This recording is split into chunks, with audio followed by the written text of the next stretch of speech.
Good afternoon. This is a recap of the second message that we had this weekend. This morning's message was around the idea of waiting, continuing the series in After God's Heart.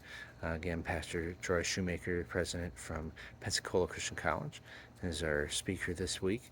So he gave us a challenge this morning around the next concept in this idea, and that is the concept of waiting.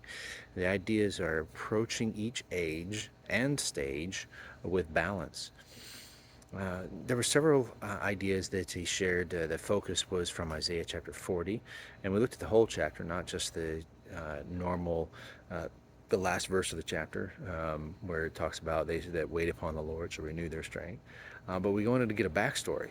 And it's very important to get a backstory to understand why we're waiting and why the patience is so important. One of the things that is very crucial is the idea of knowing who is making the promise. Promises are broken way too often in our lives, and it makes the desire to wait when somebody has promised something something that we're not really interested in doing. But when we know that God is the one who's made the promise, God is omnipotent, He is omniscient, He is sovereign, and when we know these things, it makes His promise sure, and so the waiting is not a problem. In fact, it makes us really understand that we need to stop thinking about waiting or patience as a bad thing or as a delay, but rather as an opportunity to prepare better for the action necessary in the next opportunity. Waiting is not just twiddling our thumbs and goofing off and sitting still. Waiting is active serving. It's doing the things that we know we're already supposed to be doing until the opportunity to do the next thing arrives.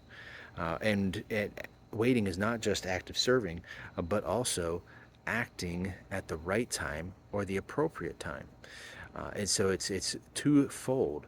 We can't just be sitting doing nothing, but we can't just be randomly acting out of order. It's very crucial that both parts of that, active serving and acting at the appropriate time, uh, are part of our waiting process. Pastor Shoemaker closed with the passage from Ecclesiastes chapter 3. It's familiar when we get into it about everything having a time and a season. And Solomon goes through really hitting a time to be born, a time to die, a time to plant, a time to harvest, all the time for war, time for peace, all of these different things. And so oftentimes we think about that particular passage and we just say, well, see, there's a time for everything, and that's it. But really, when the context is looked at, we understand that this is, in fact, a waiting passage. The idea is that we don't do plucking up or harvesting when we haven't done the planting. We don't die if we haven't been born. The idea is that in verse 11 we get the wrap up of it, and that is that God makes everything beautiful in its time. So all of these different things that are listed, a time to mourn, a time to dance, a time to be born, a time to die, a time to harvest, a time to plant, all these different things, they are beautiful. They are only beautiful in the time in which God has planned them. So it's really important for us to do things in God's time. And sometimes that means just waiting, actively serving, and then making the appropriate action at the appropriate time.